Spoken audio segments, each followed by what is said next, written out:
Sir నిన్న చంద్రబాబు నాయుడు గారు మాట్లాడుతూ నేను మీకు హామీలు ఇచ్చాను, మీరు నాకు ఓట్లు వేశారు, కానీ మీ హామీలు నెరవేర్చడానికి అక్కడ ఖజానాలో డబ్బులు లేవని చెప్పేసి అన్నారు సార్. ఇప్పుడు దీంతో కొన్ని క్వశ్చన్స్ రాజవుతున్నాయి. అంటే హామీలు నెరవేర్చుకోవడం వీలుగాక ఈ విధంగా జగన్ పైన నెపం వేస్తున్నారా, లేకుంటే డబ్బులు లేవని మీకు ఈ విషయం ముందే తెలీదా అని చెప్పేసి ఈ విధమైన క్వశ్చన్స్ అయితే రైజ్ అవుతున్నాయి సార్. మీరేం చెప్తారు మరి వీటి గురించి? యాక్చువల్గా ఖజానా ఖాళీ అనే విషయం కొత్తగా ఏం లేదు. చంద్రబాబు కూడా 2019లో దిగిపోయినప్పుడు ఆయన ఖజానాలో ఎంత ఉన్నాయి, 100 కోట్లు ఉన్నాయని ఇప్పుడు మనకు ఈనాడు జ్యోతి వాళ్ళు రాసింది చూస్తేనే అర్థమవుతుంది. 100 కోట్లు ఉన్నాయి, ఇప్పుడు శాలరీలకి 8,000 కోట్లు, మిగతా ఖర్చులకి 8,000 కోట్లు కావాలి, జగన్ ఏం చేయబోతున్నాడు అని ఈనాడు జ్యోతినే రాశాయి. అంటే ఆయన దిగిపోయినప్పుడు 100 కోట్లు పెట్టేసి వెళ్ళాడు. ఇప్పుడు జగన్ దిగిపోయినప్పుడు దాదాపు 8,000 కోట్లు ఉన్నాయని వాళ్ళు చెప్తున్నారు. కనీసం 6,000-7,000 కోట్లు అయితే జగన్ దిగిపోయినప్పుడు ఉన్నాయి. మరి 2019 నుంచి 24 వరకు జగన్ ఎలా ఇచ్చాడు? మరి 70,000 కోట్లు ఎవ్రీ ఇయర్ ఇచ్చాడు కదా. కనీసం ఈయనిచ్చిన హామీలు ఇవ్వలేకపోయినా కనీసం ఆ 70,000 కోట్ల వరత ఇవ్వాలి కదా ఆయన. సో క్లియర్గా ఏంటంటే జనాల్ని ఏమార్చి అధికారంలోకి వచ్చాడు, నో డౌట్. అది ఏమార్చని ఎందుకు అంటున్నానంటే తెలుసు వాళ్ళకి. ఎందుకు తెలుసు? మనకి చూస్తే జగన్ని టార్గెట్ చేసిన అంశాలలో ఈ ఉచిత పథకాల ద్వారా రాష్ట్రాన్ని దివాలా తీస్తున్నారు, శ్రీలంకగా మార్చేస్తున్నారు అని చాలాసార్లు వీళ్ళు విపరీతంగా దాన్ని ఫోకస్ చేశారు. వెనిజులా అయిపోతుంది, శ్రీలంక అయిపోతుంది, రాష్ట్రం నాశనం అయిపోతుంది. అప్పులు 14 లక్షలు 20 నోటుకు వచ్చిన ఫిగర్లన్నీ చెప్పారు. ఇప్పుడు వాళ్ళ దీంట్లోనే 7 లక్షల అప్పులు అంటున్నారు. ఈ 7 లక్షల్లో జగన్ చేసినంత, చంద్రబాబు చేసినంత పక్కన పెడితే ఈ ఆంధ్రప్రదేశ్ కంటే కూడా చాలా రాష్ట్రాలు అప్పుల్లో ముందున్నాయి. ఉత్తరప్రదేశ్ కావచ్చు, తమిళనాడు కావచ్చు, కర్ణాటక కావచ్చు, ఇలాంటి రాష్ట్రాలు ఆంధ్రప్రదేశ్ కంటే కూడా ముందున్నాయి. అంటే ఓవరాల్గా ఎప్పుడైనా మనం ఎక్కువ తక్కువ అనేది ఎట్లా చూస్తాం? గతం కంటే ఎక్కువ తక్కువ పక్క రాష్ట్రాల కంటే సిమిలర్ రాష్ట్రాలు, పక్క రాష్ట్రాలు అంటే దీనికంటే చిన్న రాష్ట్రాలు ఉండొచ్చు, పెద్ద రాష్ట్రాలు, సిమిలర్ స్టేట్స్ కంటే, సిమిలర్ ఎకనామిక్ పరిస్థితి ఉన్న రాష్ట్రాల కంటే ఎక్కువ తక్కువ అనేది ఎప్పుడైనా కూడా ఎంపిరికల్గా మనం కంపేర్ చేస్తాం. సో అలా చేసినప్పుడు పెద్ద ఎత్తున అప్పులేమి కాలేదు. రెండోది పథకాలకే 70,000 కోట్లు ఎవ్రీ ఇయర్ తీసుకురావడం అనేది it's not a joke. So నేను వచ్చి ఇంకా ఎక్కువ ఇస్తానని చెప్పాడు. మళ్ళీ యూటర్న్, ఆయన పేరే యూటర్న్ బాబు అని అందుకే పెట్టారు. అంటే ప్రతి రాజకీయ నాయకుడు యూటర్న్ తీసుకుంటాడు. యూటర్న్ జగన్ తీసుకోడా? జగన్ బోల్డ్ సార్లు యూటర్న్ తీసుకున్నాడు, కేసీఆర్ తీసుకోడు, ఎవరైనా యూటర్న్ తీసుకుంటారు. కానీ ఇటువంటి విషయాల్లో ప్రజల్ని వంచడం అనేది చేయకూడదు. నువ్వు క్లియర్గా చెప్పుండాలి. అప్పుడు కూడా ఖజానా డబ్బులు లేవు, నేను ఈ హామీలు ఇవ్వలేను, మీకు ఆల్రెడీ జగన్ నాశనం చేశాడు రాష్ట్రాన్ని అని ఎలక్షన్ ముందు చెప్పి అధికారంలోకి వచ్చి ఇప్పుడు చెప్తే అది దాన్ని హర్షించవచ్చు. అప్పుడేం చెప్పారు? నేను ఎక్కువ ఇస్తాను, ఎక్కువ ఎలా ఇస్తారని అడిగిన దానికి నేను జగన్లాగా అప్పులు చేసాను, సంపద సృష్టిస్తానన్నాడు. సో అందరికీ తెలుసు కదా, సంపద ఒకవేళ ఎవడో ఒక వ్యక్తి వచ్చి సంపద ఇట్లా మ్యాజిక్ దీంట్లాగా అవ్వదు. అది ఇంటర్నేషనల్ కండిషన్స్. మనకి స్టాక్ మార్కెట్లో ట్రేడ్ చేసే వాళ్ళకి అందరికీ తెలుసు సంపద ఎట్లా సృష్టి అవుతుందని. సో అదేమీ లేకుండా కొంతమంది చదువుకున్న గొర్రెలు కూడా దాన్ని నమ్మారు, సంపద సృష్టిస్తాడు చంద్రబాబు అని. ఎట్లా సృష్టిస్తారు? ఎవరైనా ఓవర్ నైట్లో సృష్టించారు సంపదను. మనకు 90స్లో సంస్కరణ ప్రవేశపెట్టినాక ఆ ఫలితాలు రావడానికి చాలా టైం పట్టింది.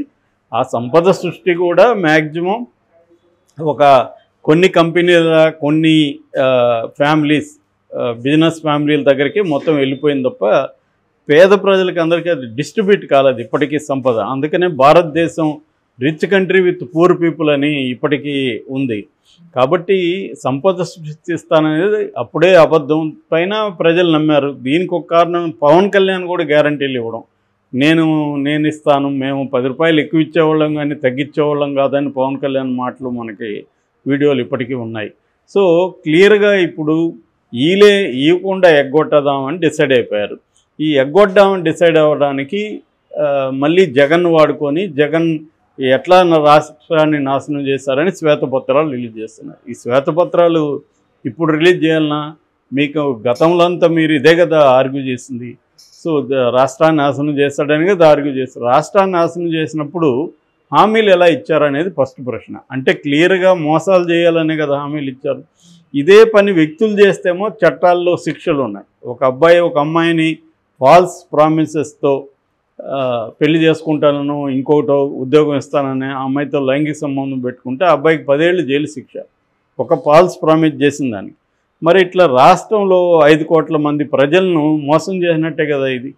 నేను హామీలు ఇస్తానని చెప్పి ఇప్పుడు ఖజానా ఖాళీగా ఉంది. నిన్న ఆయన ఏం మాట్లాడాడు, మీరు నన్ను ఓట్లేసి గెలిపించారు, నేను మీకు హామీలు ఇచ్చాను, కానీ అవి నెరవేర్చాలి, కానీ అక్కడ ఖజానా ఖాళీగా ఉంది, అక్కడ ఏముంది, అక్కడ ఏమీ లేదు అని చెప్తున్నాను. ఏమీ లేదనే విషయం 14 ఏళ్ళు పరిపాలించిన ముఖ్యమంత్రికి తెలీదా గతంలో? సో క్లియర్గా కావాలని అబద్ధాలు చెప్పి మోసాలు చేసి ప్రజల్ని అధికారంలోకి రావడం అనేది ఖచ్చితంగా వ్యతిరేకించాలి. ఇప్పుడు దీన్ని సమర్థిస్తూ చంద్రబాబు చెప్పింది కరెక్టే కదా, ప్రజలకి అప్పులు చేసి వాళ్ళన అని మాట్లాడుతున్నారు. మరి ఇదే పని ముందు ఎందుకు చేయలేదు అనేది ప్రశ్న. ఇప్పుడు చెప్పింది కరెక్టా కాదనేది వేరే చర్చ, ప్రజలకి అప్పులు చేసి వాళ్ళన లేదనేది వేరే చర్చ. అది కానీ ముందు ఎందుకు ఈ విషయం తెలీదా, ఖజానా ఖాళీ అనే విషయం అప్పుడు తెలీదా? సో అందరికంటే బాగా ఆయనకే తెలుసు. సో తెలిసి 1,30,000 కోట్ల విలువైన హామీల్ని ఎందుకు ఇచ్చారు? సో అందువల్ల ఈ సూపర్ 6 ఇవన్నీ బూటకం అనేది చాలామంది ముందు నుంచి చెప్తున్నారు. అయినా ప్రజల్లో ఏముంటుందంటే ఆశ ఉంటుంది. మనకి ఇప్పుడు 2 పిల్లలు ఉన్నారు, ఎవరో నా వీడియో కింద కామెంట్ పెట్టాడు, నేను తెలుగుదేశం ఉండే సార్, మా ఇంట్లో 2 పిల్లలు ఉన్నారు, 30,000 వస్తుంది అనుకున్నాము, పైసా కూడా రాలేదు అని వాపోతూ కామెంట్ పెట్టాడు. అలాగే ఇప్పుడు తెలుగుదేశం వాళ్ళకైనా ఎవరికైనా పేద ప్రజలకి 2 పిల్లల్ని చదివించుకోవాలంటే వాళ్ళ ఉన్న కష్టాల్లో క్వాలిటీ ఎడ్యుకేషన్ ఉండాలి. క్వాలిటీ ఎడ్యుకేషన్ గవర్నమెంట్ స్కూళ్ళల్లో ఉండట్లేదు, ప్రైవేట్ స్కూల్కి పంపించాలి. ఒక బాబుకో పాపకో 15,000, జగన్ 15,000 కాకపోతే 14,000, 13,000 మొత్తానికి ఎంతో కొంత అందింది నికరంగా.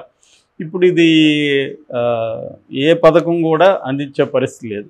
అందుకని ఇప్పుడు సూపర్ 6 పోయి సూపర్ 3 అనేదో పెడుతున్నారు. అంటే పథకాలు ఇచ్చినట్టు ఉండాలి, డబ్బులు ఎక్కువ ఖర్చు కాని వాటికి మనం చేయాలి అనేది. ఒకటేమో వృద్ధులకు సంబంధించి దాన్ని కూడా కట్ చేసేసారని చెప్తున్నాడు. దాదాపు 67,000 మంది 2 నెలల్లో తగ్గిపోయారు పెన్షన్దారులు అంటున్నారు. అందులో కొంతమంది చనిపోయి ఉండొచ్చు. ఏదేమైనా అంత పెద్ద ఎత్తున చనిపోయారా, 67,000 మంది 2 నెలల్లో చనిపోయారా అనేది ఒక ప్రశ్న. లేదు వీళ్ళు తగ్గించారా, పెన్షన్లు అందరికీ ఇలేము కాబట్టి.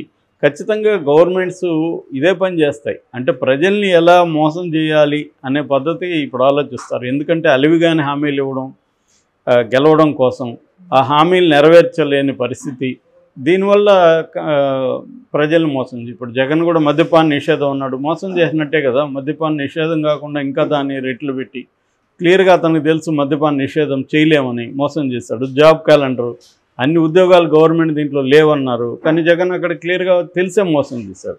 సో ఇక్కడ ఏంటంటే ప్రతి పార్టీ, ఏ పార్టీ అని తెలుగుదేశం చంద్రబాబు జగన్ అని కాదు, ప్రతి పార్టీ కూడా ఇవాళ ఎన్నికల్లో ఫాల్స్ హామీలు ఇవ్వడం, వాటిని నెరవేర్చలేక మళ్ళీ రకరకాల డ్రామాలు వేయడం, ప్రజల్ని ఏ పద్ధతిలో వంచాలని ప్లాన్ చేయడం, ఇది జరుగుతుంది. ఇది చంద్రబాబు 2014 నుంచి 19 అప్పుడు కూడా ఇదే జరిగింది.